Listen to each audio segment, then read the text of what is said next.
Baik, Pak sudah terlihat.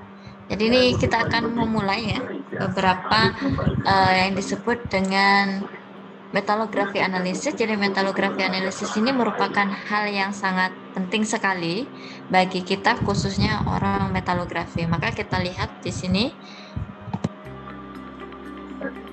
Metallography is the sorry.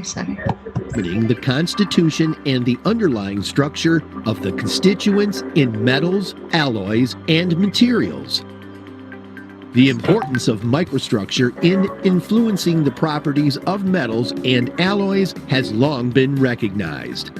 Grain size, shape, and the distribution of second phase particles are important in determining the behavior of most structural metals. The basic steps in metallographic analysis include sampling, specimen preparation, which involves sectioning and cutting, mounting, planar grinding, rough and final polishing and etching, followed by microscopic observation, digital imaging, documentation, and quantitative data extraction. Metallography is used in almost all stages during the lifetime of a component, from the initial materials development to production, manufacturing process control, and even failure analysis when required. Good metallographic techniques are essential to obtaining accurate results in the analyses. This course showcases the various metallographic techniques involved in specimen sampling and preparation.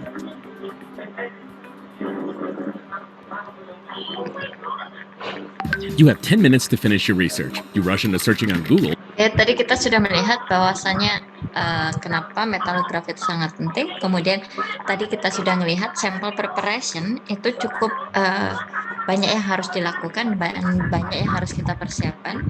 Dan kunci utama dari keberhasilan metalografi analisis itu adalah dari sample preparation. Jadi harus diingat, sample preparation is the most important untuk analisa material karakterisasi dan untuk tujuan di sini khususnya metalografi. Oke ya. Ini saya akan share juga preparation, ya kan, examination. Kelihatan untuk yang berikutnya.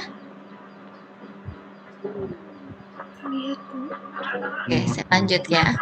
Nah, ini preparation sample untuk metalografi, ya kan, khususnya pemotongan.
Baik, saya akan jelaskan dulu. Tadi kan kita melihat bahwasannya preparation sampel dimulai dari sectioning ya, and cutting. Jadi kita milih lokasi yang akan kita amati, itu kita sebut sebagai sectioning, daerah mana yang akan kita gunakan sebagai pemilihan metalografi analisis kita.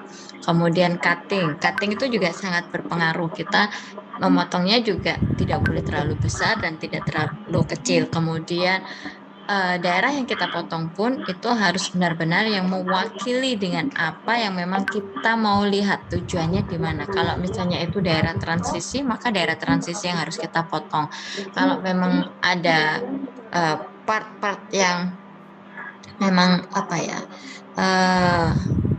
misalkan dalam satu material begitu ya, dia memiliki beberapa struktur mikro, maka masing-masing itu ya harus kita amati kalau memang tujuannya pengen melihat transisi perubahan dari struktur mikro tersebut. Maka kalau sampelnya itu sangat kecil gitu kan, maka kita bisa melakukan sample preparation dengan mounting. Tujuannya mounting itu ya membantu kita. Kalau sampel kita terlalu besar, itu terkadang preparasi sampel kita nantinya akan jadi lebih sulit untuk mendapatkan flat surface yang konstan ya. Jadi kalau semakin besar itu kan kadang tenaga kita ketika kita nekan, kan tadi kita ada polishing ya kan, kemudian ada yang soft polishing sampai akhir tadi. Nah, itu kemampuan tekan kalau kita kebetulan tidak menggunakan robot, ya kan ada yang mesin polish yang menggunakan robot otomatis tidak ada masalah.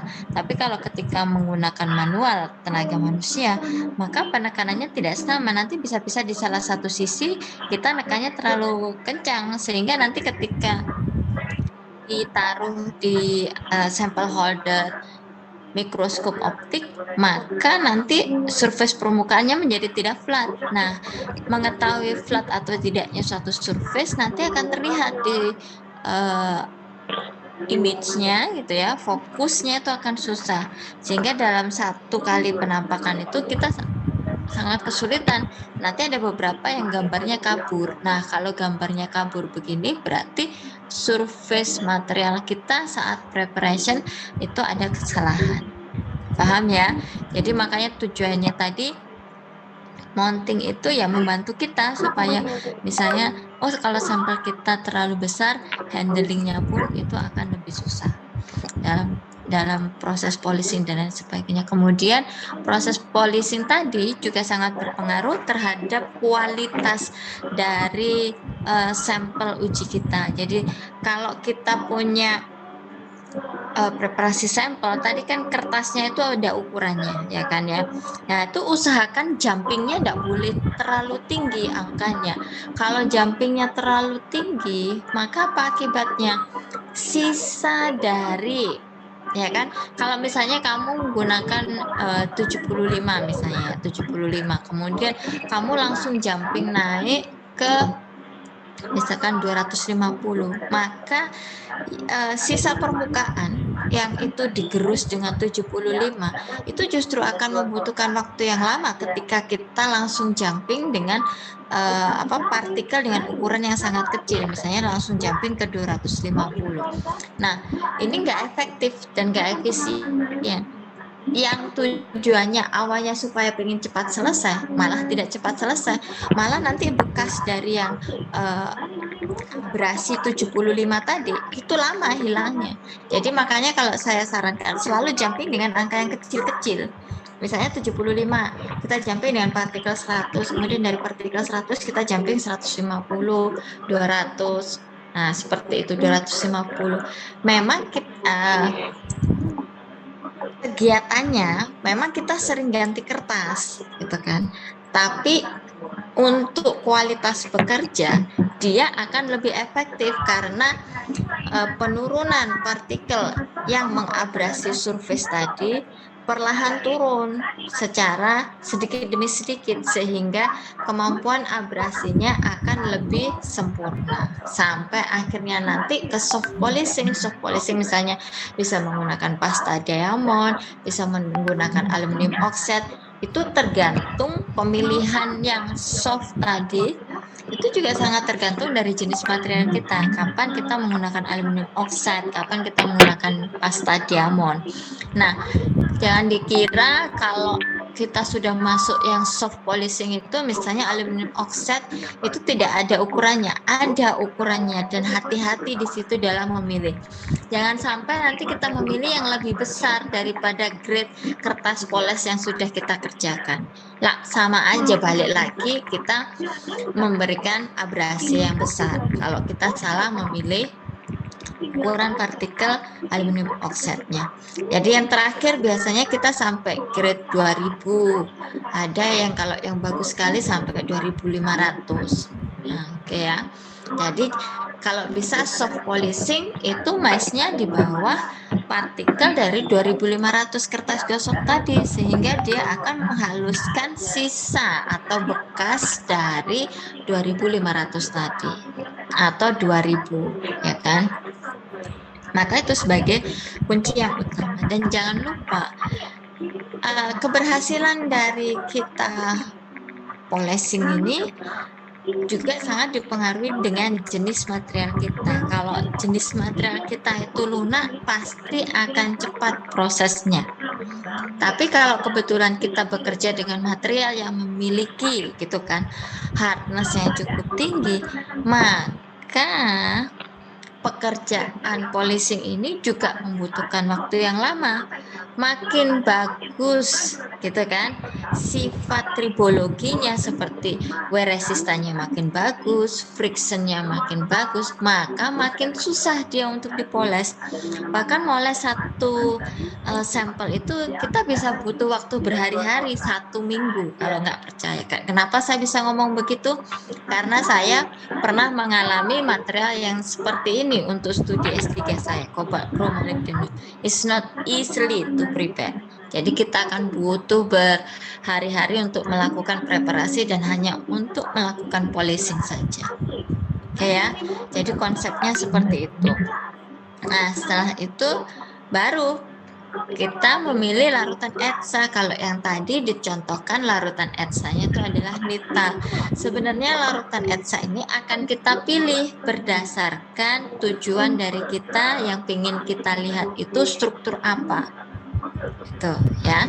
Jadi misalnya kebetulan yang nita ini dia berbasis untuk baja, ya kan? Baja pun juga kita ngelihatnya. Oh yang mau kita lihat apa? Oh yang mau kita lihat cuman struktur perlit, oke, it doesn't matter. Kita bisa pakai nita. Tapi kalau seandainya kita pengen melihat struktur yang lain seperti bainit, martensit dan lain sebagainya, ya kita nggak bisa pakai nita. Itu ada aturannya di ASTM, ya. Jadi nanti ada standarnya. Oh, kalau kita pengen melihat struktur mikro begini, berarti kita direkomendasikan berdasarkan ASM atau ASTM menggunakan larutan ETSA ini. Nah, larutan ETSA itu pasti ada campurannya, chemical ini berapa persen, chemical ini berapa persen. Oke ya. Nah, pemilihan larutan ETSA ini selain, ya kan tadi kalau saya ngasih contoh, oh kita pengen lihat strukturnya apa, ya kita cocokkan. Itu untuk yang mikro. Nah, nanti untuk yang makro pun kita juga harus mencocokkan. Kalau yang mikro itu kita tujuannya untuk melihat struktur mikro. Kalau yang makro itu biasanya kita bisa melihat ukuran grain boundary. Jadi nanti yang kita ETSA itu grain boundary-nya supaya terlihat batas butirnya. Tujuannya untuk apa? Untuk kita menghitung batas butirnya tadi ukurannya berapa kan, sehingga nanti dicocokkan lagi dengan ASTM. Nah, sampel kita ini kira-kira prediksinya hampir seperti berapa ukurannya berdasarkan ASTM grain size, kok grain boundary kan menggunakan IBSD. Nah, pakai grain size sehingga nanti kan ada standarnya. Oh, kalau grain size 1, grain size 2, grain size 3 makin naik numbernya, angkanya, maka ukuran grain size-nya makin kecil. Jadi ukuran grain size 2 dengan ukuran grain size 8 ya toh, itu ukurannya lebih kecil yang 8, sehingga dengan peningkatan angka penomoran itu mengindikasikan bahwasannya ukuran grain size atau ukuran butir tadi semakin kecil. Jadi ada dua tujuan kita metalografi itu, ada mikroanalisis, ada makroanalisis. Nanti akan saya tunjukkan lagi ya. Kemudian what else tadi? Ya, seperti itu. Oke, kita lanjut ya. Ini kesuksesan dari etching. Nih. Almost polished. We're going to rinse it under the sink.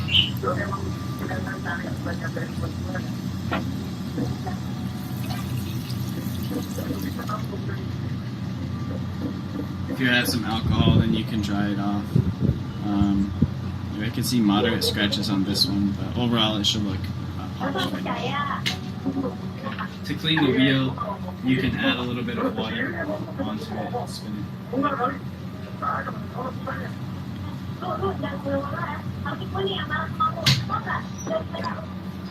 For this sample, it is low carbon steel. So to etch it, we're going to look at this packet that's inside the fume hood, and we're going to look for something that has steel on it. So we have iron and steel here. We're going to see that this is called nitol, which is mostly methanol with a little bit of nitric acid in it. That is located underneath the fume hood here.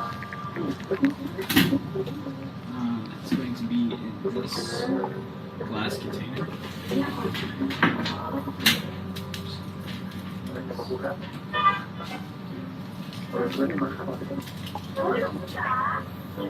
Right-handed, so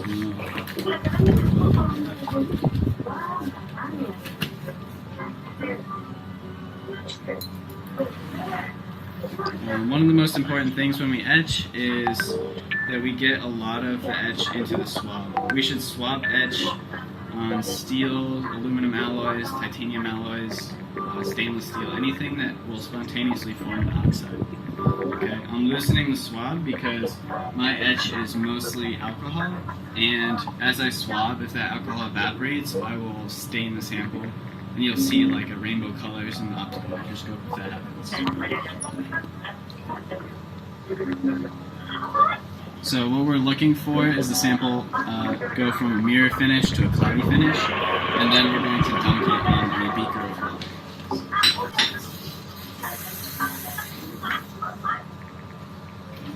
So So you can come in close for this. So you see a mirror finish first. Comes in a little bit.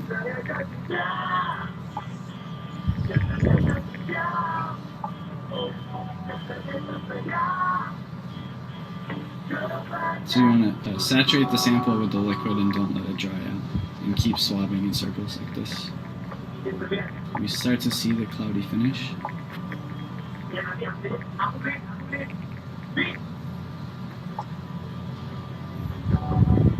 Once you see that, you can dunk it in the water to stop the etch.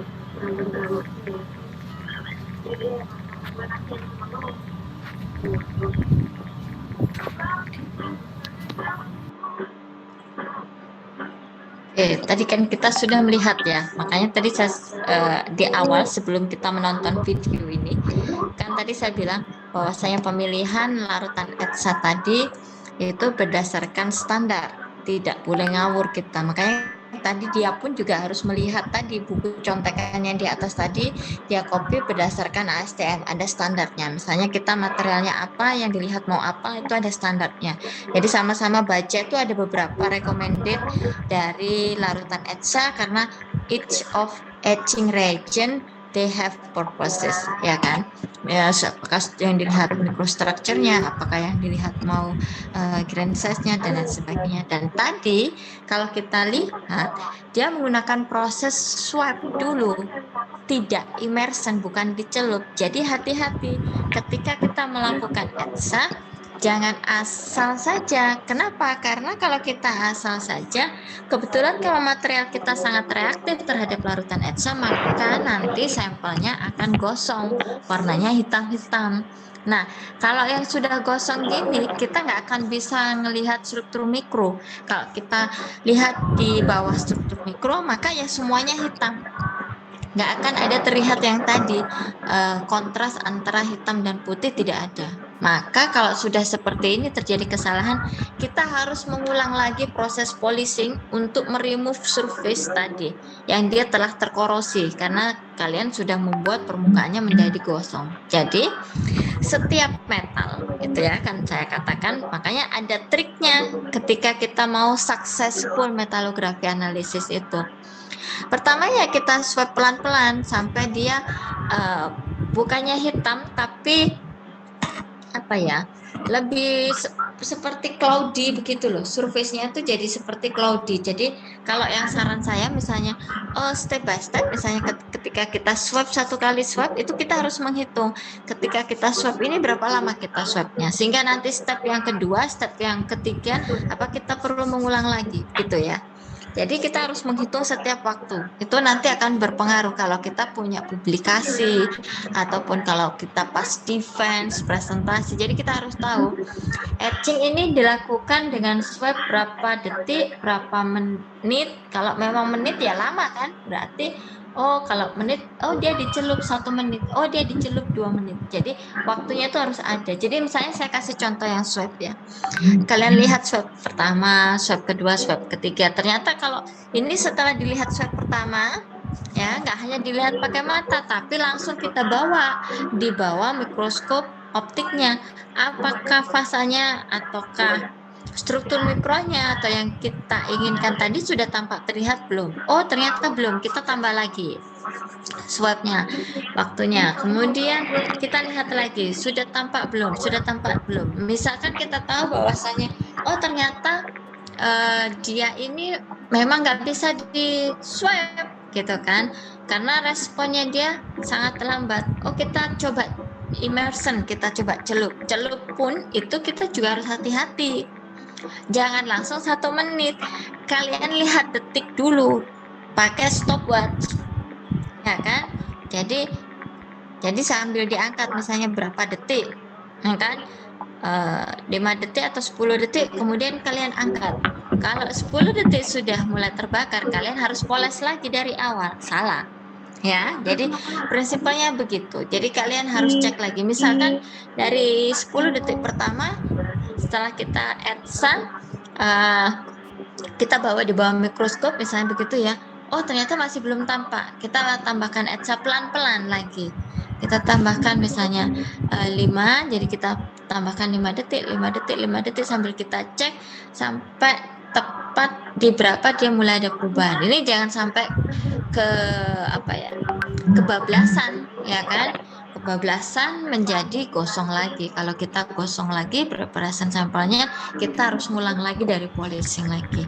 Jadi itulah trik and triknya ketika kita melakukan preparation metalografi. Jadi makanya saya bilang kunci kesuksesan utama dari metalografi itu adalah sample preparation. Ini jangan diremehkan.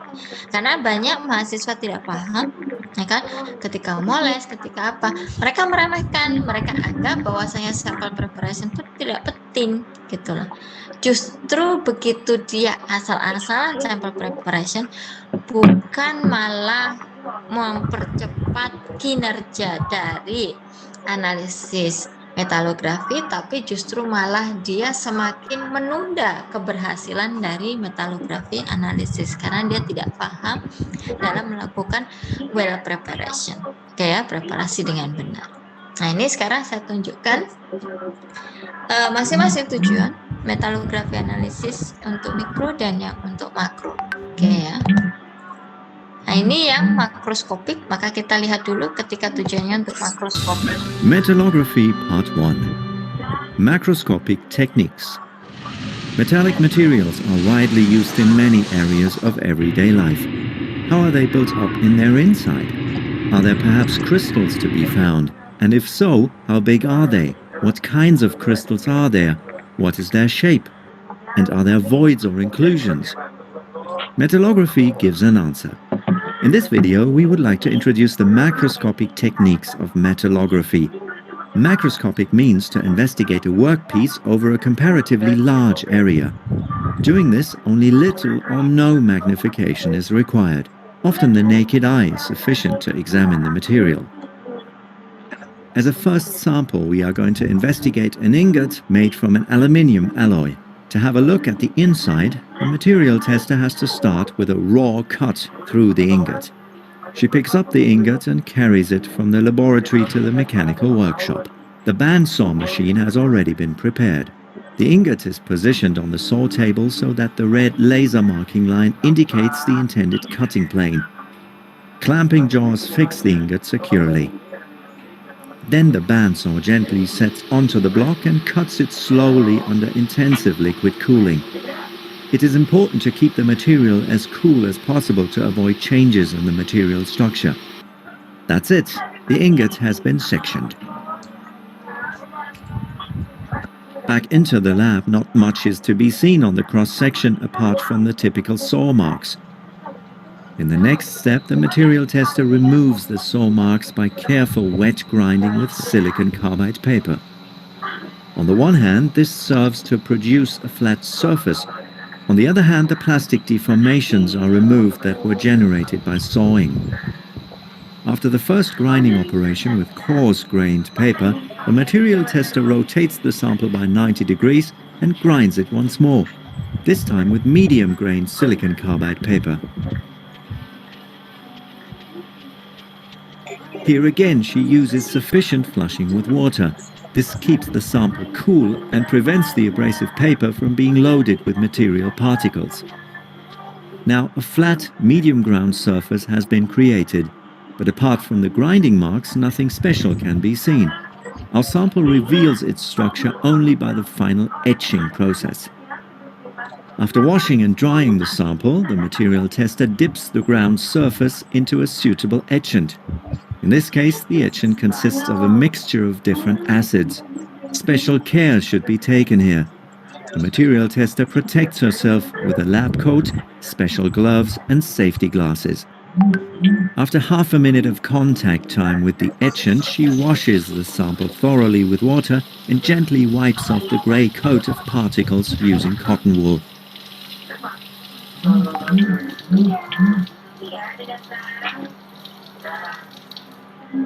In the last step, she rinses the clean surface with alcohol and lets it dry under a hairdryer. Now the specimen preparation is finished. Beautiful bright and dark shimmering crystals can be seen. In technical terminology, these crystals are called grains. In the central and lower region of the sample, the grains are comparatively small. They are hardly visible with the naked eye. But in the upper part, large individual grains may clearly be distinguished. But why are the grains only visible after etching? The reason for this is that the etchant structures the material grains on the surface according to their crystal orientation. Experts call it grain contrast etching. At lateral illumination, the individually structured grains reflect the light in different directions, and the grains become visible. As a second sample, the material tester examines a piston from a petrol engine of a passenger car. The procedure is the same as before. Careful sectioning under liquid cooling is followed by wet grinding with coarse-grained paper, then wet grinding with medium-grained paper, and finally the decisive step, the etching. After washing, cleaning and drying, fantastic crystals are visible again. It should not be concealed that these crystals, these grains, are not perfect and uniformly structured crystals, but so-called primary grains. Within the primary grains, many other very small crystals and also crystal defects may be found, but these can only be seen with appropriate microscopes. Virtually all materials of our world can be examined metallographically. To show part of that variety, we will look at some additional test pieces made from different steels. All of these samples have been sectioned first. Some of them are so small that they have been mounted in resin for easier handling. And all of the samples have been wet ground with medium-grade abrasive paper. This was done towards the end of the preparation, as shown here in the case of the tooth of a gear wheel. After grinding, not much is visible except from the typical grinding marks. As before, the internal structure will only be revealed by etching. But now the material tester uses a different etchant. This time it is nitric acid diluted in ethanol. She holds the mounted sample with pliers and immerses it into the etchant. After a few seconds, she takes the sample out again, washes it thoroughly with water, then with alcohol, and finally dries it with a hairdryer. Now the preparation of the flame-hardened tooth of a gear wheel is finished. In this case, the individual grains cannot be seen. They are far too small. But what may be seen very well is the hardened zone, which appears light, and the central soft and tough region, which appears dark. Next in line is the section of an induction-hardened cylindrical shaft. The comparatively soft core is much more affected by the etchant than the hardened surface layer. Clearly, the induction-hardened surface layer can be distinguished by its light color from the darker core. This section of a splined shaft is induction-hardened as well. As a result of the etching process, the outline of the hardened surface layer may easily be recognized. The dark area represents the core that has not been hardened.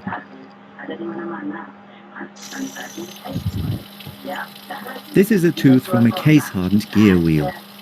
The surface region of the gear wheel has first been carburized at high temperature and then quenched. The etched sample shows the smooth transition from the carburized and hardened surface region to the softer interior. Weld joints can also be examined metallographically. In our case, the etching process takes a little more time and the analysis is more difficult. But by and by, the structure inside the steel plates, the position of the weld passes, and the heat-affected zones may be identified with a skilled eye. Even in everyday life, one meets metallography. At this hot-dip galvanized lamppost, the rainwater has acted as an etchant over the years. The large flat zinc crystals have been structured on the surface and can be recognized as so-called spangle. Even inside of a tin plate steel can, crystals are visible. The fruit acid of pineapples has etched the flat crystals of the tin coating. A natural and unintentional grain contrast etching process has taken place. On the outside, the tin coating is still unchanged and shines like new.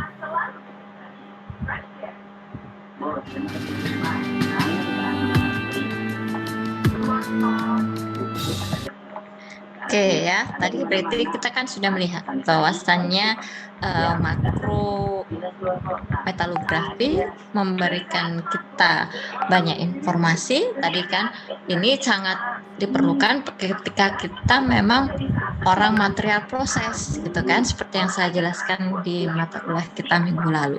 Dan kita juga mengenal beberapa sistem perlakuan panas kan ya, dari proses material processing juga. Jadi perlakuan panas itu juga termasuk dalam material proses seperti fabrikasi ya kan. Fabrikasi itu kan macam-macam. Ada yang dia menggunakan casting pun juga macam-macam. Terus ada yang dia menggunakan good working, hot working. Nah, semuanya itu kan sequence dari production. Production itu pasti melibatkan material proses, gak ada yang tidak. Maka tadi kan kita sudah melihat bahwasanya kemarin material itu bisa dikeraskan secara keseluruhan. Ternyata material itu bisa hanya dikeraskan di surface-nya saja dan metode pengerasannya pun berbeda-beda. Kan tadi kita sudah melihat ya kan?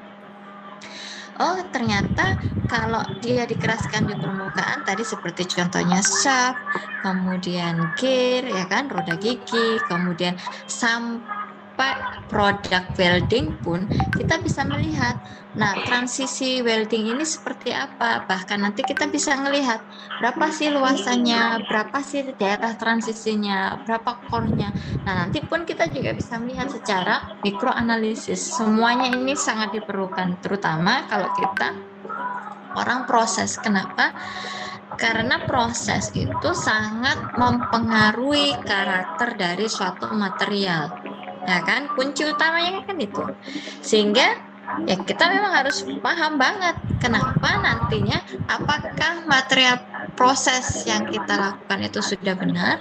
Hal ini akan dikonfirm dengan struktur mikro juga selain mechanical properties. Nah, ini metalografi ini kita melihat suatu struktur material yang paling sederhana. Ini paling sederhana, makanya ini dimasukkan di metalurgi 1. Nanti kalau kita ingin melihat struktur material yang lebih kompleks lagi, nanti saya akan kenalkan di karakterisasi material, saya akan kenalkan di biomaterial. Ada berbagai banyak eksplorasi dari suatu material sampai ke skala yang paling kecil.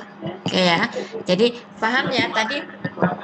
Ternyata memang benar. Jadi sekarang ini pun metalografi makro ya kan, yang makroskopik teknik ini juga bisa kita gunakan sebagai quality control dari produk kita. Jadi misalnya melihat kesuksesan tadi kan kita bisa melihat pengerasan permukaan seberapa tebal, itu quality control kita. Mungkin kita pakai randomly sampel, kemudian kita cek apakah semua memiliki sama trennya. Kalau sama ya ini sebagai quality control kita. Bahkan tadi proses inducing hardening ya kan, proses pengerasan permukaan ada yang menggunakan furnace biasa, ada yang menggunakan metode induksi, jadi dia dililit kawat tadi, tapi sama saja hasilnya juga mengeraskan sesuatu. Terus tadi juga ada karbonisasi ya kan, carburizing ya kan, penambahan atom karbon di dalam permukaan sehingga kita akan meningkatkan straightening material sebenarnya semuanya ini.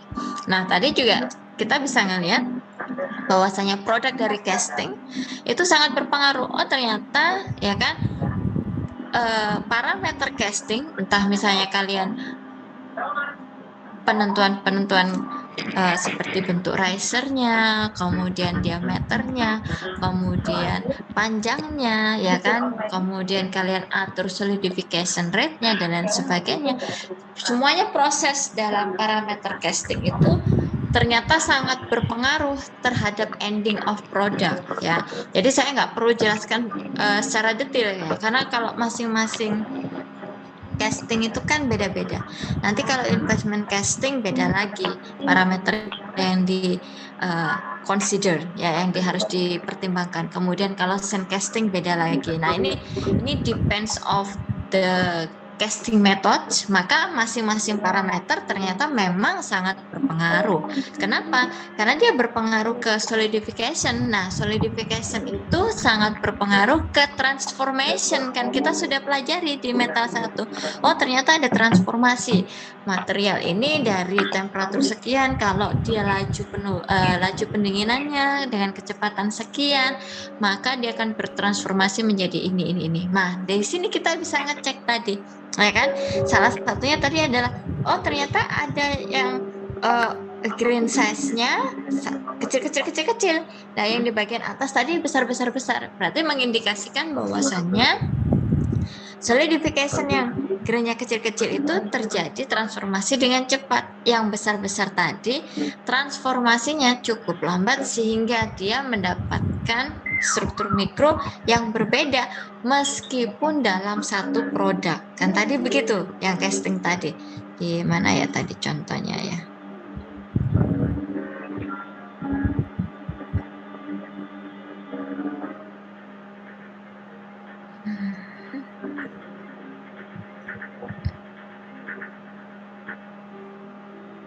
Jadi kan ada yang manakah kamu? Nah, ini juga salah satu produk casting kan. Dia mendapatkan struktur yang tidak sama antara yang di sini dengan yang di sini. Maka ini adalah efek dari proses fabrikasi, ya kan? Nanti kan ada parameter-parameternya. Maka dia berpengaruh di sini. Ini untuk produk piston. Yang sebelumnya, nah ini pun juga sama. Ini adalah efek dari laju pendinginan yang tidak sama. Maka misalkan saja ketika kita orang fabrikasi mengindikasikan di sini, berarti dia mendapatkan apa? Heterogen microstructure, ya kan? Di sini pun ada penampakannya sedikit berbeda di sini dan di sini. Heterogen microstructure ini terkadang ya kan diinginkan, tapi terkadang juga tidak diinginkan, lebih banyak yang tidak diinginkan. Karena kenapa heterogen microstructure ini kebanyakan tidak diinginkan dari suatu hasil proses casting? Karena kalau kita lihat, maka properties yang di sini akan berbeda dengan properties yang di sini, sehingga properties dia di heterogen sebenarnya. Dan kalaupun dia di uji misalnya secara mechanical test, ya kan, uji tarik, uji tekan, dia adalah kumulatif. Tapi begitu kalau dilihat per partnya, itu karena strukturnya berbeda sebenarnya dia tidak sama, gitu ya. Sehingga kan begitu, kalau kita orang proses, oh ada post treatment lagi, kemarin kita ajarkan, ya kan, kalian sudah melihat, oh kita softening, kita homogenizing struktur mikro, oh kita hilangkan stress reliefnya dan lain sebagainya. Kemarin kan saya sudah ajarkan itu semua.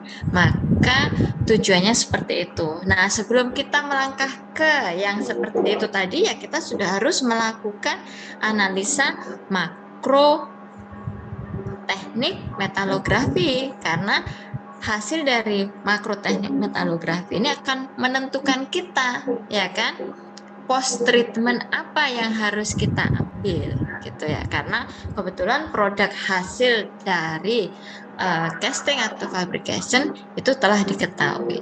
Clear ya? Nah, sekarang saya akan masuk ke mikroskop teknik untuk metalografi. Metallography, Part 2. Microscopic Techniques. Metallic materials are widely used in many areas of everyday life. How are they built up internally? Are there perhaps crystals to be found? And if so, how big are they? What kinds of crystals are there? What is their shape? And are there voids or inclusions? Metallography gives an answer. In this video, we would like to introduce the microscopic techniques of metallography. Microscopic means to investigate a workpiece at higher magnification, usually with a light microscope. To have a look at the inside, the material has to be prepared properly, and this is how it is done.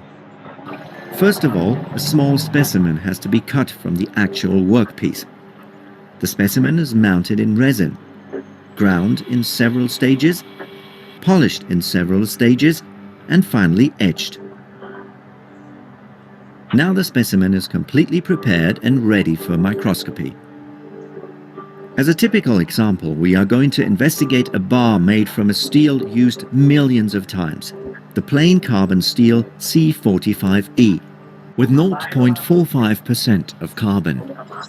To start with, one of our material testers defines the intended sectional plane and marks it on the bar. In this case, it's a longitudinal section. Then he takes the bar to the abrasive saw to cut out a small sample.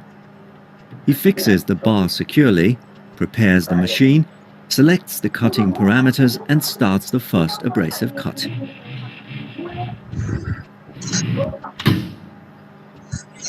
Intensive water cooling and appropriate cutting parameters are important to keep the material as cool as possible.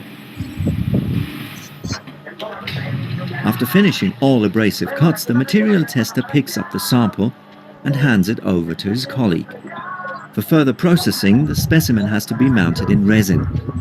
To ensure that the resin will adhere well to the specimen surface, the specimen is placed in an ultrasonic cleaner bath for a few seconds. Alcohol and ultrasonic waves help to remove fat and loose particles from the surface. A short time under the hairdryer and the specimen is clean and dry. To mount the specimen, small plastic molds are suitable. The material tester picks up the clean specimen and carefully places it into one of the molds. The intended plane of examination is at the bottom. Then he pours liquid resin into the mold. A thin layer of grease at the inner surface of the mold acts as a release agent. This ensures that the cured resin can later be released easily from the mold. Now the mold containing the specimen goes into the light curing unit. Under the action of intense blue light, the resin polymerizes within half an hour. The resin has cured and embedded the specimen well. As an alternative to light curing resins, many other embedding materials are available. Each of them has its own advantages and disadvantages. Because the top surface is still uneven and slightly sticky, the material tester grinds it there until it is even. He uses a rotating water-lubricated disc equipped with coarse-grained silicon carbide paper. The circumferential surface is slightly ground as well to ensure a clean specimen. Now comes the most important part, the preparation of the intended plane of examination. Our material tester begins with comparatively coarse 180 grit abrasive paper. He makes sure to press the specimen calmly and evenly onto the abrasive paper, compensating the tendency for the sample to tilt. He also makes sure not to grind his fingertips accidentally. Now he has achieved an even, relatively rough surface. The specimen is ready for the next step with finer paper. He inserts a new 320 grit abrasive paper onto the disc. Rotating the specimen by 90 degrees leads to new grinding grooves perpendicular to the old ones. In this way, the material tester can easily check whether the old grinding grooves have been removed completely. It is important to use sufficient water flushing during grinding. This keeps the sample cool and prevents the abrasive paper from being loaded with material particles. Grinding continues with 600 grit and 1000 grit abrasive paper until an immaculate, finely ground specimen has been achieved. The specimen is now ready for polishing. An absolute prerequisite for polishing is a thoroughly clean specimen. The ultrasonic bath and running water help to remove any residue from the ground surface. Otherwise, hard particles might be pressed into the polishing cloth and scratch the surface.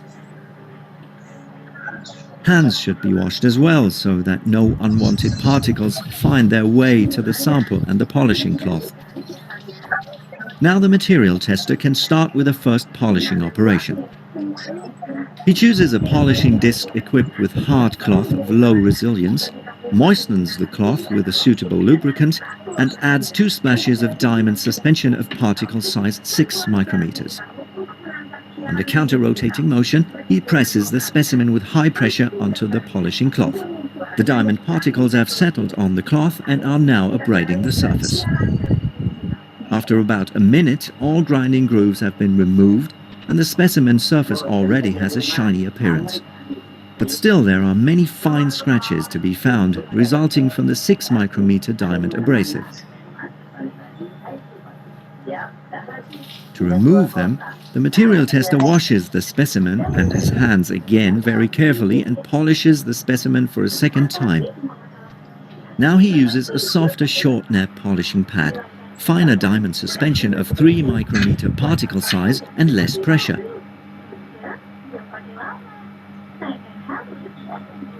After the second polishing operation, the specimen surface has an almost mirror-like appearance. No more scratches can be seen with the naked eye. Nevertheless, the specimen has to be cleaned again and go through a third and final polishing operation.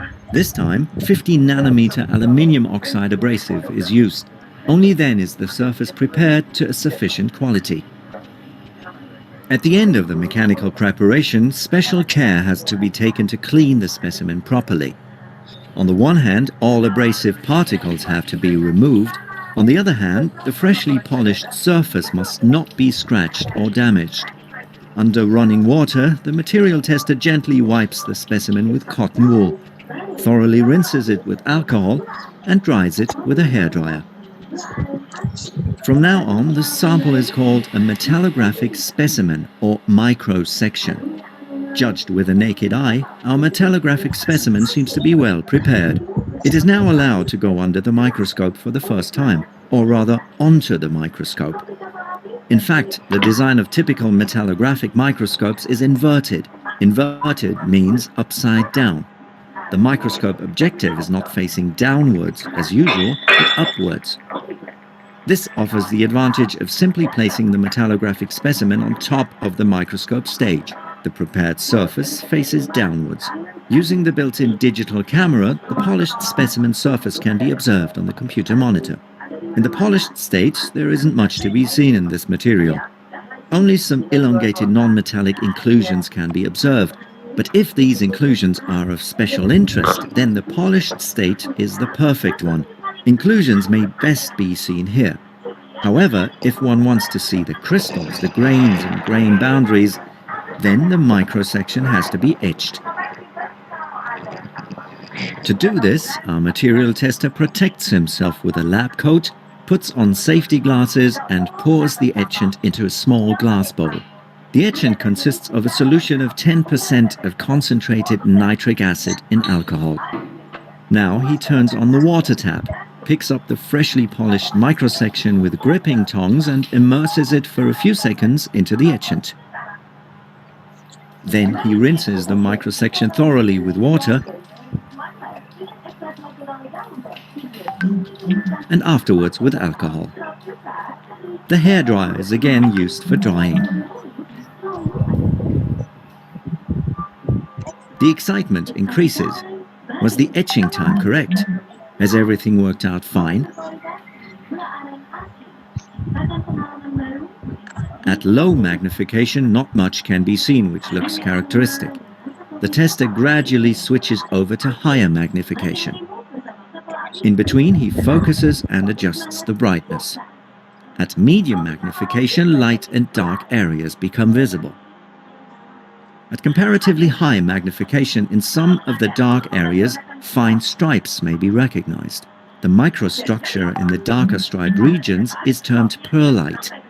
Pearlite consists of thin alternating crystals of ferrite and cementite.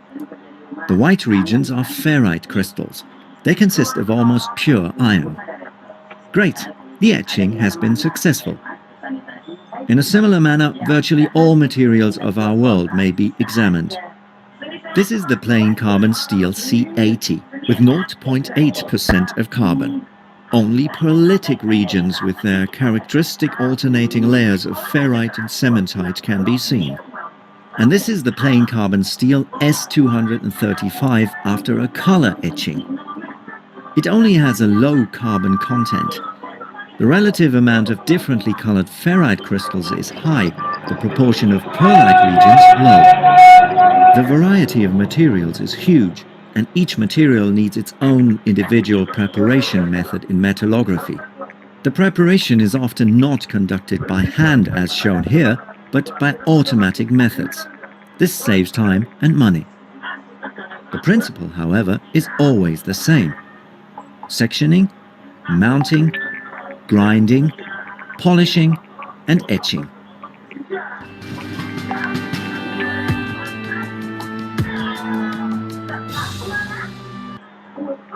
Nah, tadi kita sudah melihat ya bahwasannya mikroteknik untuk metalografi tadi sangat memberikan kita banyak informasi. Jadi kayak tadi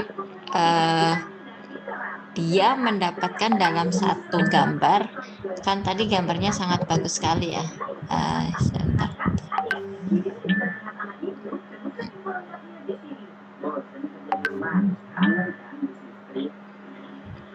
Nah, ketika dia mendapatkan seperti ini, kan tidak ada yang kabur sama sekali. Jadi kalau preparasi sampel kita flat, gitu ya, flat surface, maka dalam satu layar ini tidak ada yang kabur, tidak ada yang blur. Nah, tapi kalau sampel kita preparasinya buruk, maka misalnya, oh yang terlihat kok tampak sini, yang sini kabur semua, berarti preparasi sampel kita tidak benar. Jadi dari sini saja waktu ditaruh di bawah mikroskop optik, itu kita sudah langsung bisa paham dan tahu saya salah ketika sampel preparation. Oke ya, clear ya. Jadi makanya kalau yang bagus itu sama sekali tidak ada gambar yang kabur dalam image monitornya nanti. Ya, ini kan gambar ini kan dilihat dari sini sebenarnya, tapi di-extend dengan bantuan komputer. Karena sekarang sudah eranya digital. Kalau yang zaman model dulu, nah itu dia belum dikonekkan dengan komputer itu, jadi dilihatnya dari sini. Nah kalau dilihat dari sini, ya harusnya nggak boleh ada yang kabur. Itu kalau sampel preparation kita benar, ya. Yang tadi saya jelaskan sebelumnya.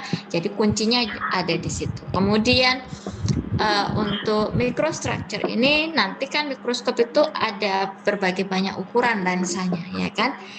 Ukuran lensa itu bukan mengindikasikan perbesaran. Jadi kalau ukuran lensanya 5x 5 kali, bukan berarti terus perbesarannya 5 kali, tidak. Itu nanti dikalikan dengan jarak lensa objek ke sampel itu sepanjang 10 cm, maka dikalikan kalau kita pakai lensanya 5x itu berarti 5 kali, ya kan? 5 kali perbesarannya dikalikan 10 kali jaraknya tadi, berarti perbesaran kita sebenarnya 50 kali. Paham ya? Jadi jangan salah, saya sudah jelaskan. Nanti kalau kita ganti yang 10 kali, berarti perbesaran kita itu berapa? 100 kali. Kalau kita ganti lensanya tadi, kan ini tadi operatornya kan mengganti terus.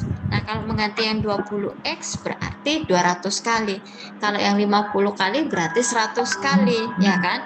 Kalau tulisannya 100 kali x berarti 1000 kali.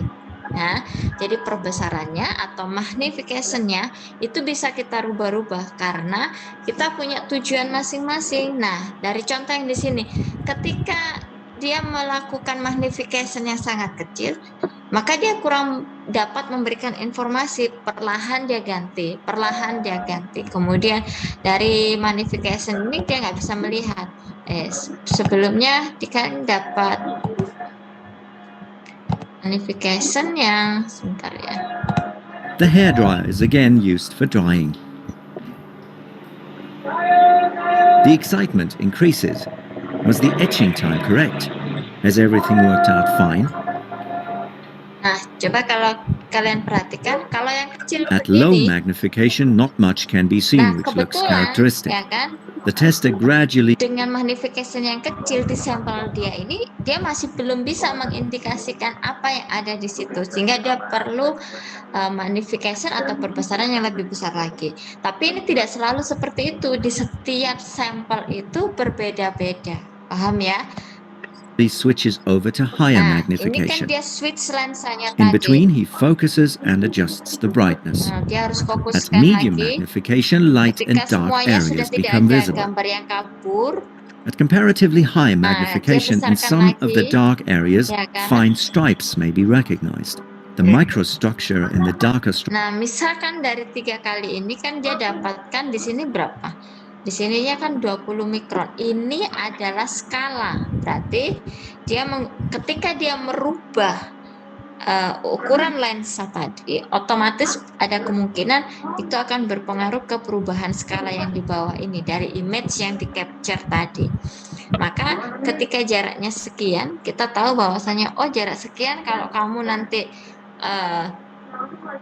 pakai penggaris ini sama dengan berapa sentimeter, berarti kita bisa mengidentifikasi kira-kira dia ini punya berapa ya, begitu ya kan. Paling enggak kan di situ besarannya ya kalau 20 mikron dia segitu ya roughly ya dia striped regions is termed pearlite. Pearlite consists of thin alternating crystals of ferrite and Nah, cementite. ini kalau kita mau besarkan lagi sebenarnya juga bisa. Jadi kalau misalnya dia sekian saja, dia ingin melihat distribusi. Jadi, kita ambil capture yang sekian, misalnya dari 50 tadi belum kelihatan, 100 juga belum kelihatan, dia baru naik ke 500 kelihatan. Oh, berarti 500 ini bisa saya pakai sebagai distribusi. Berapa sih? Kalau di sini kan mulai terlihat banyak ya. Distribusi berarti ini kita bisa hitung nanti kalau kita mau kita save data dari mikroskop optik atau data dari SIM gitu ya. Kemudian nanti bisa kita convert, kita bisa analyze lagi dengan menggunakan software ImageG atau VG. Nah, dari situ kita bisa melihat berapa sih ratio distribution gitu kan, luas permukaan. Jadi nanti bisa kita lihat persentase perlit berapa persen, kemudian atau ferit berapa persen. Jadi kita bisa estimated dari software tersebut. Bahkan kita juga bisa ukurannya roughly berapa, nanti dia bisa hitungkan itu. Oke ya, dengan bantuan software seperti itu. Jadi tidak perlu khawatir. Kalau kita pengen melihat lagi misalnya, saya pengen melihat sebenarnya perlit yang di sini ini lamelarnya seperti apa sih ininya dia. Nah, itu kita besarkan lagi magnification-nya, ya kan? Misalnya kita coba 1000 magnification sampai berapa ya? 2000. Maksimal itu adalah 2000 magnification kalau di mikroskop optik. Jadi perbesarannya 200 kali, jadi magnifikasinya adalah 2000. Nanti kita bisa melihat, ternyata ketika kita besarkan, dia perlit ini punya tekstur seperti ini. Nah, itu kita bisa. Jadi setiap perbesaran itu akan berbeda-beda, depends on your materials, and then each of magnification, they can give you each of information, ya kan, depends of what do you want to explore from your sample. Jadi setiap orang tuh nggak sama gitu ya kan.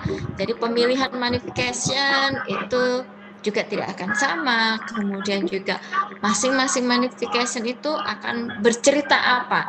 Jadi ada tujuan, saya capture dia pada 500 magnification karena saya punya tujuan seperti ini. Ternyata sampel saya di 50 sudah terlihat. Misalkan tadi kan daerah transisi pada daerah welding. Itu kan mungkin kita nggak perlu terlalu tinggi kalau kita pengen ngelihat semua luasan permukaannya, ya kan, transisinya dan lain sebagainya, trennya. Nah, itu mungkin low magnification. Nah, untuk per masing-masing area itu mungkin kita bisa melihatnya dengan menaikkan perbesaran. Paham ya? Karena tujuannya dia ingin menjelaskan misalnya base-nya apa, daerah transition HAZ-nya apa, kemudian welded areanya yang inclusion, yang filler pengisinya itu seperti apa, masing-masing kita bisa lihat. Dan mungkin karena dalam satu sampel itu memiliki heterogeneous microstructure, maka dia bisa dilakukan beberapa kali sample preparation dan beberapa kali larutan etching karena tergantung dari mikrostruktur mana yang akan kita explore pada daerah mana juga. Kalau heterogen itu bisa satu sampel dilakukan etching berkali-kali.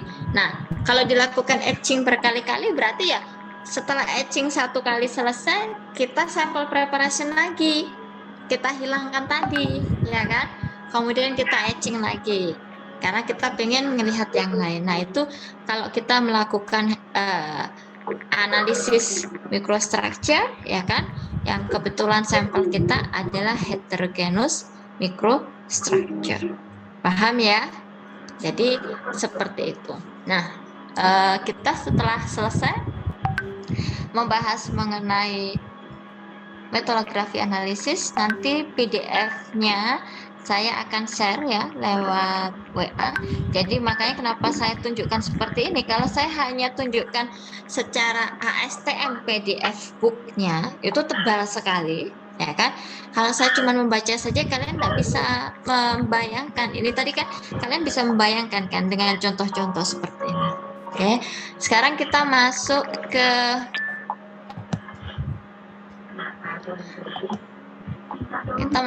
ini misalnya kita punya kasus fracture gitu ya. One of the techniques that we use in a failure investigation is Ini called punya metallography, masa, ya and we kan? use that to determine the quality of a material.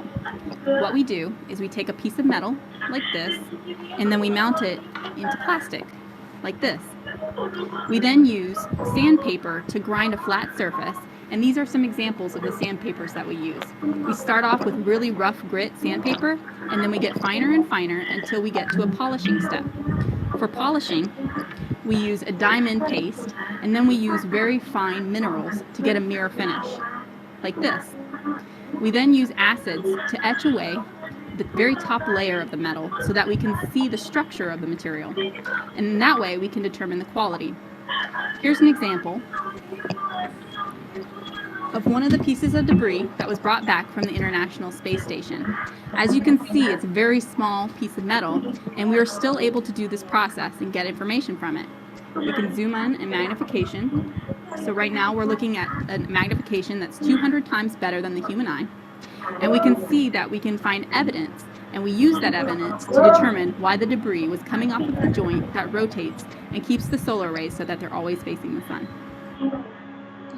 Oke ya, jadi tadi kita memberikan contoh bahwasanya metalografi analisis itu juga bisa membantu kita untuk mengetahui failure analisis, jadi kegagalan material itu juga bisa kita investigasi, misalnya seperti bagaimana crack propagation kalau yang kebetulan dia seperti itu. Oke ya, tapi nanti kalau mau lanjut failure analisis yang lebih advance lagi, kita akan masuk ke karakterisasi material. Nanti saya kalau kalian berjumpa lagi dengan saya akan mengajarkan itu lebih banyak lagi bagaimana kita mengeksplor karakterisasi material dengan berbagai fungsinya sehingga aplikasinya bisa beragam. Oke ya, tadi sudah melihat advantage dari metalografi analisis, ya kan? Tapi nanti jangan salah, ini kalian diajarkan microstructure skala level yang terendah, ya kan? Nanti kalau S2 saya akan ajarkan metalografi dengan level yang advance, yaitu menggunakan alat SCM-EDSG, ya kan? Jadi kita sudah nanti metalografi analisisnya sudah nggak seperti ini lagi nantinya, dan lebih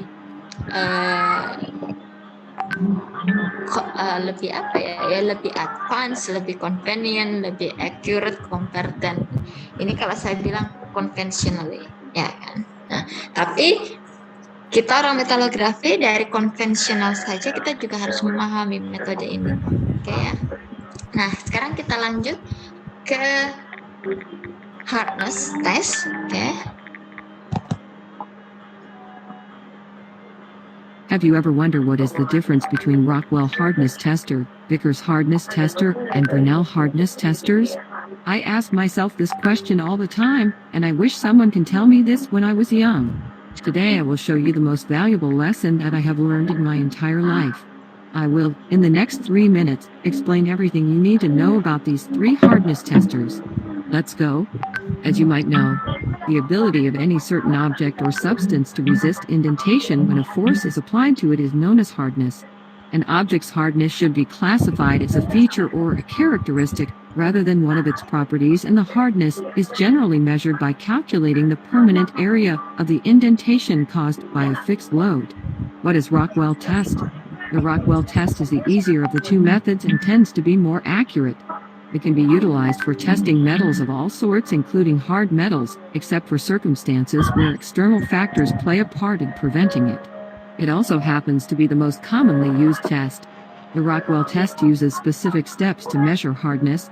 Unlike the Brinell test, it uses a smaller indenter such as a diamond. This indenter is used to apply a minor load so as to avoid breaking the surface of the material. This way proves to be a less destructive method in comparison to the Brinell test. Before we go further, let me tell you something, my dear best friend. Just between you and me. If you are looking to buy a professional and high-quality hardness tester, please visit our website www.testhardness.com. And please remember to ask for a coupon. Keep this secret from me, would you? Okay, let's move on. What is the Vickers test? The Vickers test is ideal for test materials that do not require much load/force, but rather increased accuracy during the testing procedure. Equipped with a sharp point of its diamond indenter, the Vickers test also makes use of an optical system that enables magnification of the material's target area. This magnification ability allows the tester to focus on microelements on the surface and thus be more accurate. This is vastly different from the other tests. However, compared to the Brinell and Rockwell tests, the Vickers test is more expensive due to the preparation required and the cost of obtaining the optical system. The testing procedure also takes more time than the Rockwell test. So, what is the Brinell test? The Brinell hardness test method happens to be the very first test that was used widely. It is usually used to measure the hardness of metallic materials with a specific preference given to materials that are rough. It also may be the case that the material is simply unsuitable to go through other tests, thus leaving the Brinell test as the sole method of determining hardness. The Brinell test, however, is not suitable for materials that have hardened too much, with hardened steel being one of the obvious examples. Do you have a good time today? We will talk about how to test the hardness of copper in the next video. Don't forget to subscribe to our channel to watch more videos about professional hardness testers, my dear best friend. Also, you can check our website www.testhardness.com to find more information about our hardness tester product and latest industry news. Stay tuned for the next episode, my dear best friend. I hope you have a wonderful day. Hello, my best. Tadi kan kita sudah mendapat penjelasan ya. Nah, sekarang kalau kita nanya kenapa sih kita perlu melakukan identifikasi mechanical properties seperti hardness test. Saya bilang mechanical properties ini. Jadi karakterisasi material yang arahnya menentukan mechanical properties. Hardness itu berarti mechanical properties. Nah, di sini mechanical properties salah satu halnya itu adalah kita mengukur kekerasan. Jadi bagaimana kita mengukur kemampuan suatu material, ya kan? Apakah seberapa besar sih, ya kan? Material ini keras surface-nya, sehingga ada yang nanti uji kekerasan itu seperti scratch, ya, berarti dia tahan gores. Itu ada MOS, namanya MOS. Tekniknya itu MOS, MOH gitu, MOS. Nah, kemudian ada beberapa pengukuran, ya kan? Untuk yang kalau kita orang material kan kita jarang pakai MOS. Yang pakai MOS itu seperti kayak lantai gitu-gitu. Jadi dia pengen lihat sampai seberapa kuat sih ini tahan goresan gitu. Kalau lantai kan seperti itu. Nah, kalau kita orang material kan lebih banyak ke seberapa berat material kita ini mampu menahan beban sehingga tidak merusak permukaannya dia, gitu kan? Kalau kita orang material seperti itu, jadi lebih tinggi lagi kemampuan kekerasan itu, melebihi dari MOS testingnya. Nah, sekarang kalau kita melihat tadi sudah dijelaskan ada metode Rockwell, ada metode Vickers, ada metode Brinell. Masing-masing mereka akan punya rumusan, ya. Nanti kalian bisa searching juga di Google gitu. Oh, kalau metode Vickers ini pakai ini, ngitungnya seperti apa. Kemudian kalau Brinell seperti ini, persamaannya kan seperti apa.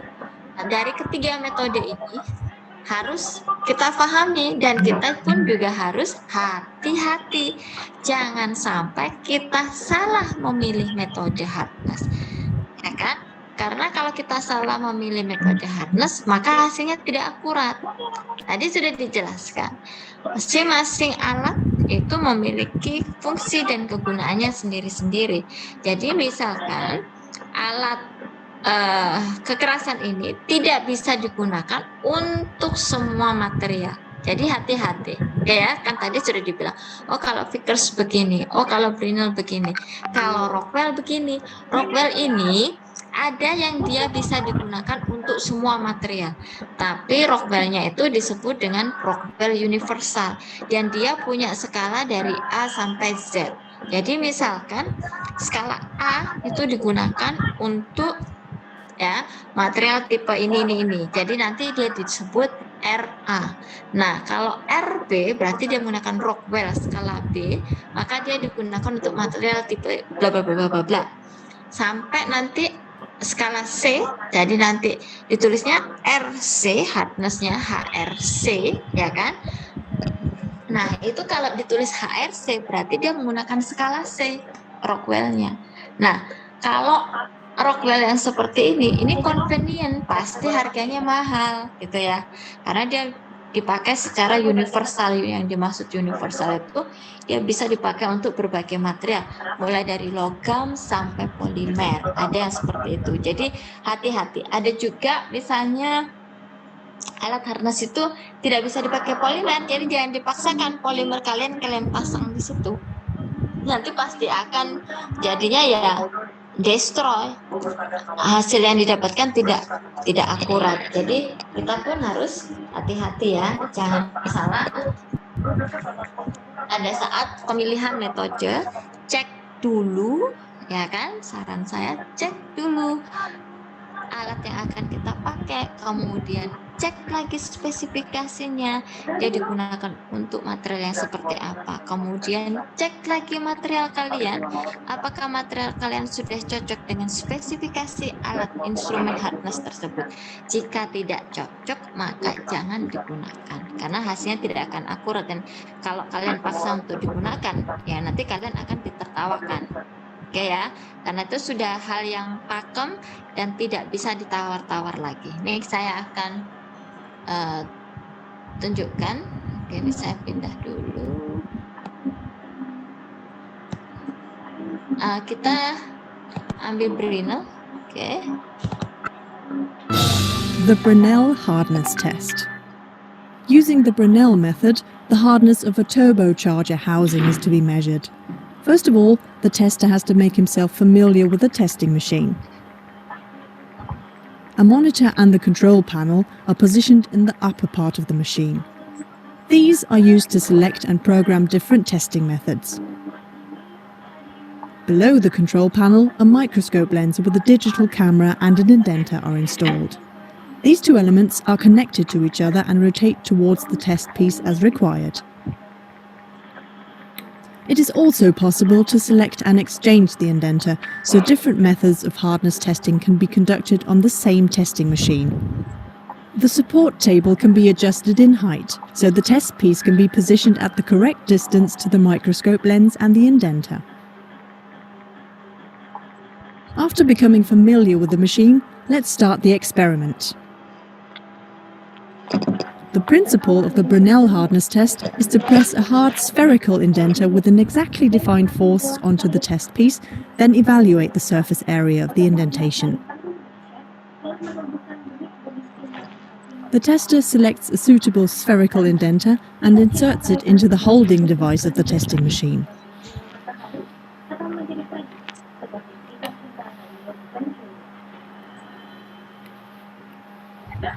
Next, he puts the turbocharger housing onto the support table, rotates the microscope lens into vertical position and adjusts the correct height of the test piece. After bringing the test piece surface into focus, he selects the exact spot where the hardness test is to be made. By pushing the start button, the hardness test procedure begins. The testing machine rotates the lens back to its resting position and places the spherical indenter carefully on the test piece surface. Gradually and shock-free, the test force rises to its specified value. After maintaining the test force for a certain time, the indenter automatically lifts off again and the microscope lens pans back to its former position. The indentation can now clearly be seen on the monitor. With the control knob, the tester places 4 measuring lines on the edges of the indentation to measure its diameter. That's it. The testing machine can now calculate the Brinell hardness. The hardness value is defined as test force F in the old unit kilopond divided by the area of the indentation A in square millimeters.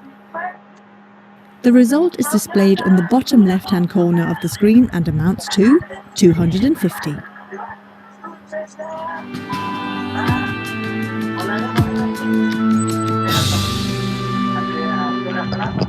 Nah, kalau yang itu tadi bahwasannya Brinell tadi kenapa ada kekurangannya karena dia melihat apa tadi ya, luas tapak tekan tadi, dan di situ dia melihat tapak tekan, kemudian dilihat seperti itu, kemudian dilakukan perhitungan seperti itu, sehingga dengan perhitungan yang semi automated tadi, Brinell ini tingkat keakurasiannya ya tidak terlalu presisi sekali ya. Nanti kita akan melihat dibandingkan dia dengan Rockwell, ya kan? Kalau Rockwell itu hasilnya langsung keluar secara software, jadi tidak seperti ini tadi. Yang ini tadi kan masih dimasukkan dengan rumus perhitungan bekas tapak tekannya, oke ya. Dan tadi kita lihat beban dalam mesin Brinell tadi kan bermacam-macam. Nah, itu pun juga pemilihan beban tadi itu dikategorikan dengan jenis materialnya. Jadi jangan salah memilih beban, walaupun misalnya material kita terkategori bisa dilakukan pengujian kekerasan dengan metode Brinell, itu pun kita cek. Nah, material kita ini cocok dengan beban yang berapa, sehingga nanti perhitungan luas bekas tapak tekannya cocok gitu ya, dan akurat sesuai dengan jenis material kita. Nah, ini kalau saya masuk ke Vickers dulu, ke Vickers juga ada rumusnya. The Vickers hardness test. The hardness of the compressor wheel for a turbocharger is to be measured using the Vickers method. The main principle of this hardness testing method is to press a pyramid-shaped diamond indenter with an exactly defined force onto the test piece and then to evaluate the surface area of the indentation.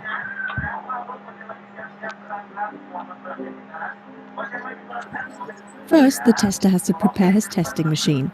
He takes the Vickers indenter with the 4-sided pyramid and inserts it into the mounting device of the testing machine.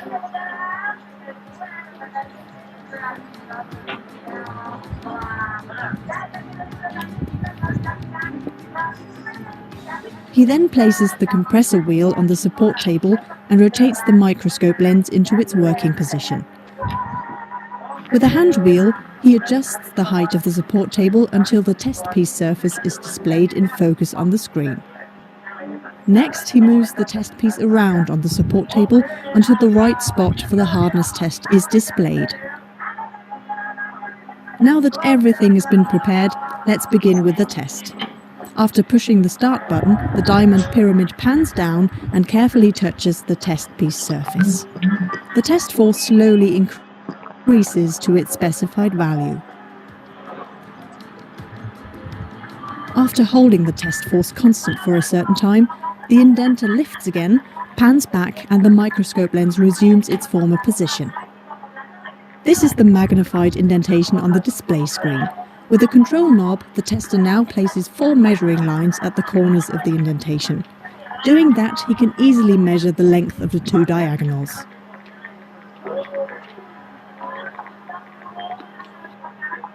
Finally, he only has to push the input key. The Vickers hardness value will then be calculated automatically.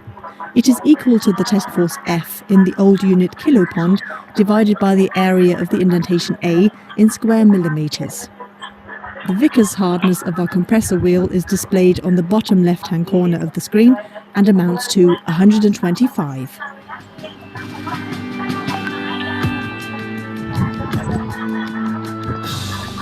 Ya, tadi kita juga sudah melihat bahwasannya Vickers ini juga mengukur luas tapak tekan. Perbedaannya dengan Brinell adalah di indentornya. Kalau yang Brinell menggunakan indentor baja, ya kan? Kalau yang Vickers menggunakan indentor diamond, ya, dan dia bentuknya berupa piramida, sehingga bekas tapak tekan dia seperti itu yang dihitung. Nah, untuk metode Vickers ini dia memiliki ada metode micro Vickers. Kita akan melihat ya. Yang ini universal Vickers ya, kalau saya bilang. Yang ini adalah micro Vickers. So this is the micro harness system with Vickers and loop scales. We have both scales selectable inside the panel. And now I will show you how to operate this machine. This is a digital model with digital measurement. It has inbuilt rotary encoder for optical measurements and automatic turret. Here you can see the movement of turret. First you have to place specimen on XY table and raise it with operating hand wheel.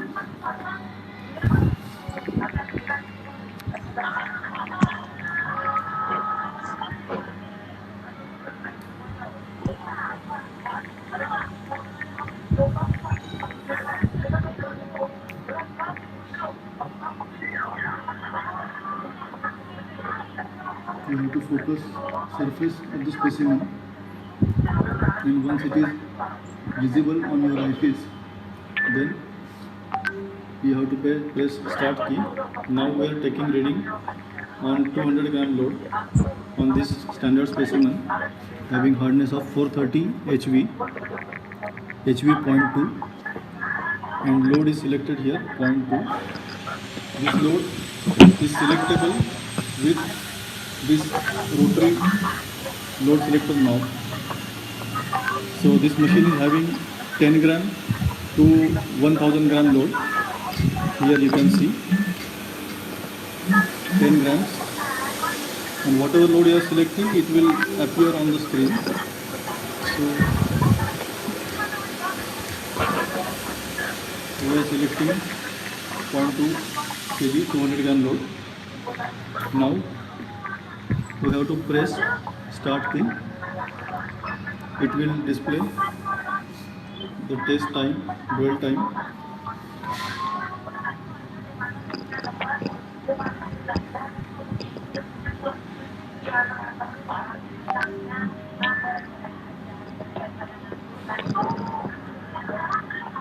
Now it is unloading.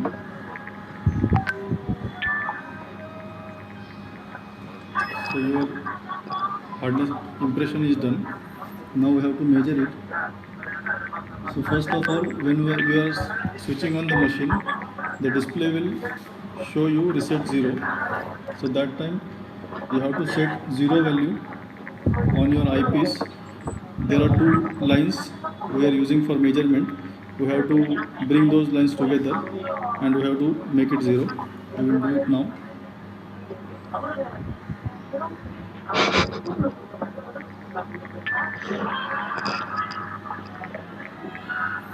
We have to press 0 key. Now we have to start measuring diagonal 1. You can focus image for better clarity and start measurement.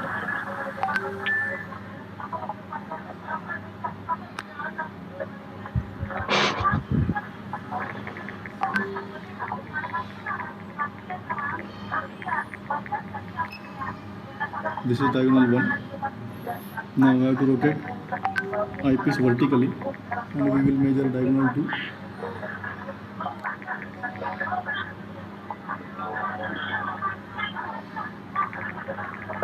It is almost the same size, but still we have to measure D1, D2. It will calculate the mean measurement and show you the hardness. Now it is done. So here you can see the hardness value of 431.8. The standard test block is having hardness of 430 HV, and we are getting 431.8. So standard, as per standard, the hardness value is permissible in 3% of hardness. That is, if it is 430, then plus minus 3% of 430 will be around 13 division. So that much tolerance is permissible as per standard. So we are getting very good results on the machine. And this machine comes along with this accessory box with all additional things like vise for holding samples. Then for cylindrical jobs, shafts, you can use this vise, and it has level bottle inside, so you have to put it on the XY table and adjust the level. You have to place these 4 leveling bolts at the bottom of the machine while installing, and you can adjust the level. And this is how we have to use this machine. After this measurement, you can take printout. This machine is having inbuilt printer, so you just have to press print key and it will take printout of the taken reading. Thank you.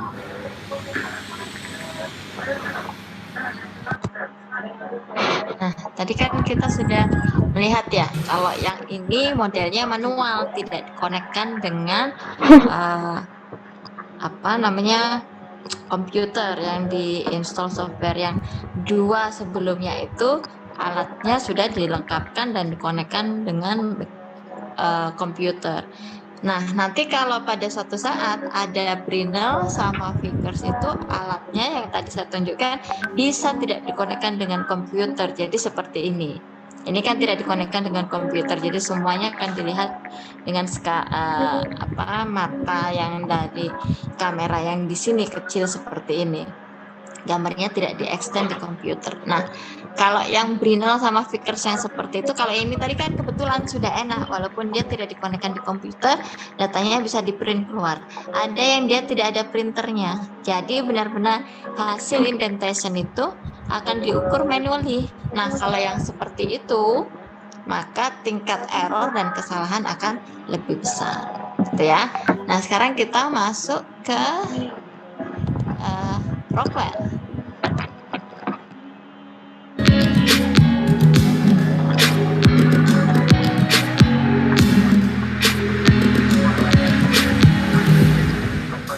The Rockwell hardness test is used to test the hardness of a material by indentation.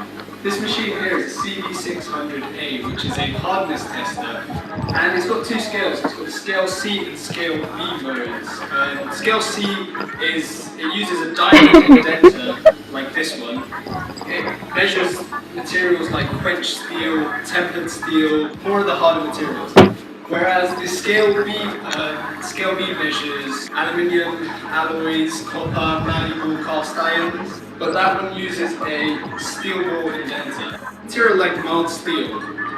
This is used as a calibration test piece to check that the machine's in working order and is up to calibration. It's got numbers written on here that specifies its actual hardness. This is mild steel, so we'll be using a scale B indenter with a steel ball. So firstly, you want to put it into the holding chucks and tighten it with the knob provided. Okay, next we want to put the workbench that would be putting the specimen onto. These can come in various different shapes because you might have a rod that you want to try and test. So with a B scale indenter, first of all you have to apply a minor load and then a major load. the major load has preset settings on the side of this machine, and we just make sure that it is reading 980. You have a specification sheet that shows you the loading, the minor and major loadings of different scales. Next, we'll put our test specimen onto the bench and use the feed handle to bring it all the way up to the ball indenter. Find a nice flat spot on the indenter and just let it touch the surface of the test material. By turning this feed handle, we'll apply the minor load by allowing the small needle to touch the red dot. So once that's there, we've applied the minor load. If we're using the B-scale indenter, we have to look at the inside reading of the dials. So we want to position the big needle so it hits 0 on the red scale. This machine is hydraulically controlled. So it's got the major load configuration setting here. So once you've applied and calibrated the dials, you can apply the major load by simply just pushing it down. Then you wait for the needle to settle.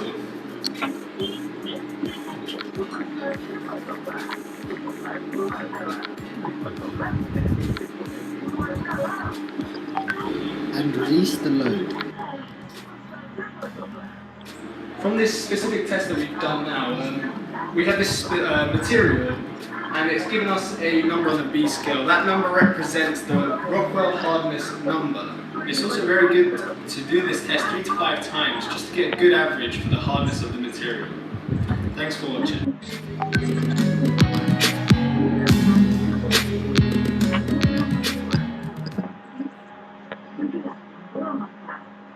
Oke, tadi kita sudah lihat ya kan. Nah, itu salah satu contoh dari alat uji hardness yang Rockwell. Tapi tadi kebetulan yang dia represent tadi kan dia memiliki skala B dan C, ya kan. Jadi makanya kan tadi saya bilang semakin skalanya Rockwell ini semakin banyak, maka harga mesinnya pun semakin mahal. Nah, itu yang tadi saya bilang. Nah, masing-masing skala dia akan punya spesifikasi material yang tersendiri gitu ya. Jadi ketika menggunakan skala ini berarti bebannya ini untuk material tipe ini, seperti yang saya jelaskan. Maka tadi kalau kita ngelihat kan data kalau dari Rockwell itu langsung kita bisa hitung langsung karena dia dengan mesin secara langsung, bukan seperti metode Brinell sama Vickers yang dia menghitung dari luas tapak tekan. Sebenarnya juga sama. Rockwell juga untuk melihat tapak tekan, tapi perhitungannya tidak dilakukan secara manual. Oke ya. Nah, sekarang kalau saya mau kasihkan contoh, ternyata tadi kita sudah mengetahui ada berbagai banyak metode hardness. Oh, berarti apakah alatnya beda-beda? Sekarang tidak begitu. Sekarang sudah dikeluarkan juga satu alat yang dia bisa melakukan metode Brinell, Vickers, dan lainnya dalam satu alat. Kalau tidak salah, ini contohnya.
Nah, tadi kita sudah lihat kan bahwasanya itu ada beberapa aplikasi dan beberapa jenis alat, ya kan? Ini tadi aplikasinya untuk melihat welding karakteristik, ya kan?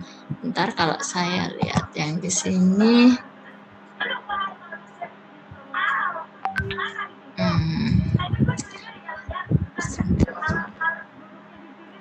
lupa ya, yang mana ya?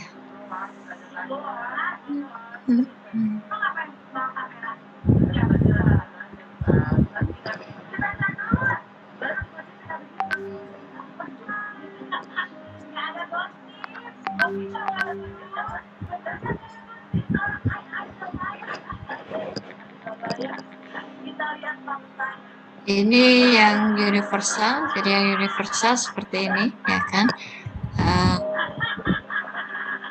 Gabungan itu, bentar.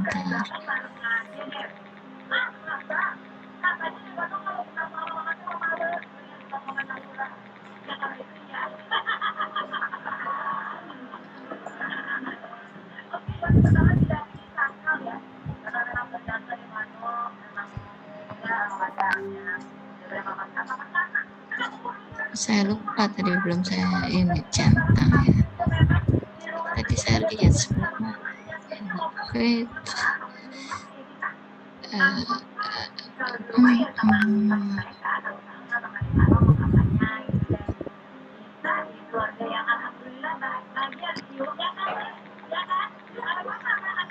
This is the universal tester.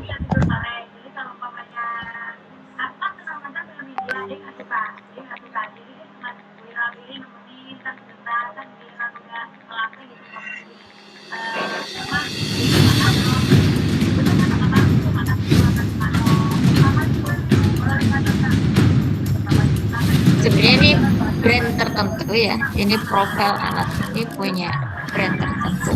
Tapi alat ini convenient, satu alat ada 3 member. The AFRI LD3000AX is a motorized hardness tester which carries out fully automatic test cycles. It is a universal hardness tester with test loads up to 3,000 kilograms force, which performs Rockwell, Vickers and Brinell measurements with accurate results from the first test. It operates autonomously and produces the reading with a single command on the touch screen. A fully automated operation saves time and prevents human error. It can be used to carry out hardness tests on various scales with no need to install other testers. It is a robust, reliable system designed to function even in hostile environments. Test width and height are configurable according to the size and geometry of the piece to be tested. The LD3000AX is equipped with AFRI patented technology with load cells controlled by a closed-loop system, designed to reduce the margin of uncertainty. Test force is electronically controlled with 1,000 pulses per second, ensuring 0.05% load accuracy. In the event of structural failure or bending, the measuring head follows the surface of the piece while maintaining the testing force. It is designed to reduce the margin of uncertainty. AFRI's proprietary image analysis for indentation reading and the autofocus system eliminate any variables. The clamping system holds the sample in place prior to testing, ensuring perpendicularity and stability during testing. Extremely precise results can be obtained even on unbalanced or heavy pieces. The AFRI LD3000AX is interconnected with the company network in real time, in line with Industry 4.0, enabling bi-directional communication. The rapidity, repeatability and test speed of AFRI hardness testers make them the gold standard in hardness testing. Nah, tadi kita sudah melihat ya bahwasanya semakin otomatis suatu alat itu semakin mengurangi kesalahan human error dalam perhitungan. Jadi saya nggak bilang bahwasanya kebetulan yang kita punya di lab itu masih berupa semi otomatis ya kan, jadi keluar begitu tapak tekannya ini kita hitung dengan di bawah mikroskop begitu, jadi kesalahan errornya sangat sangat besar dibandingkan alat-alat yang saya jelaskan di video-video ini ya. Jadi kalau yang di video-video ini dia sudah lebih ke arah otomatis sehingga tujuannya untuk meminimalis human error gitu, kesalahan manusia dalam penentuan dan lain segalanya. Nah seperti itu, jadi nanti nggak usah kaget, nggak usah bingung ya, misalnya loh kok di lab kok gini, kok nggak sama dengan seperti video yang pada saat saya metalografi kuliah ditunjukkan. Ya iya memang karena kita belinya itu zaman jadul dan sekarang makin lama alat itu semakin canggih dan semakin ada keluar brand-brand baru. Sedangkan proses pengadaan, pembelian alat-alat dan pembaruan alat di Indonesia itu berjalan sangat-sangat lambat sekali, sehingga makanya itu pembaruan alat dan lain sebagainya itu tidak seimbang dengan perkembangan teknologi alat-alat analisis yang ada di market saat ini. Tapi paling tidak kalian sudah saya tunjukkan yang the latest itu seperti itu. Oke ya. Jadi kita telah belajar banyak hari ini, yaitu mengenai apa tadi, khususnya metalografi dan juga hardness ya kan. Jadi meskipun kita tidak melakukan mungkin kita nggak pernah tatap muka secara langsung di lab, kemudian kita tidak bisa langsung merasakan perbedaan alat yang ada di lab kita, tapi semoga dengan pembelajaran seperti ini bisa memberikan imajinasi, bayangan, oh ternyata alat uji hardness itu seperti ini penggunaannya. Tadi saya sudah contohkan beberapa seperti itu, sehingga meskipun kita tidak melakukan secara offline, informasi yang saya berikan ini tidak mengurangi rasio konten dari mata kuliah yang memang sudah disusun berdasarkan silabus ya kan, kurikulum. Dan saya berharap apa yang saya berikan hari ini, informasi hari ini bisa menambahkan informasi terhadap kalian di semester yang lebih awal ya kan, karena kita metalurgi 1 ini merupakan basic yang pertama, karena ketika kita lolos dari metalurgi 1 maka kita akan lanjut ke metalurgi 2, nanti kita akan lanjut ke dan lain sebagainya. Yang tadi kita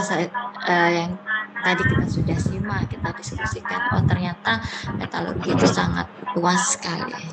Oke ya, paham ya? Jadi karenanya kita sebagai seorang material dan metalurgi ya kan, ya sudah selayaknya kita memahami semuanya ini, karena ini adalah basic sekali dari karena ini adalah background dari metalurgi ya. Jadi kita harus pahami secara baik-baik, jangan sampai salah, karena ini adalah pengetahuan dasar. Jadi pengetahuan dasar itu ya harus dikuasai sebelum nanti kita jumping ke level-level yang lebih advance lagi. Baik, ada pertanyaan hari ini? Kalau tidak ada pertanyaan, maka saya akan tutup perkuliahan hari ini ya. Nanti beberapa slide yang saya bagikan, mungkin kalau yang seperti hardness, karena tadi sudah banyak ya kan, tidak ada sesuatu yang ini, mungkin saya hanya berikan nanti di metalografi, karena metalografi itu yang ASTM-nya lebih banyak ya kan. Jadi saya akan share itu, semoga nanti dari PDF handbooknya tadi bisa memberi kemanfaatan terhadap kalian ya, untuk kedepannya untuk bisa digunakan. Kalau tidak ada pertanyaan maka saya akan tutup dan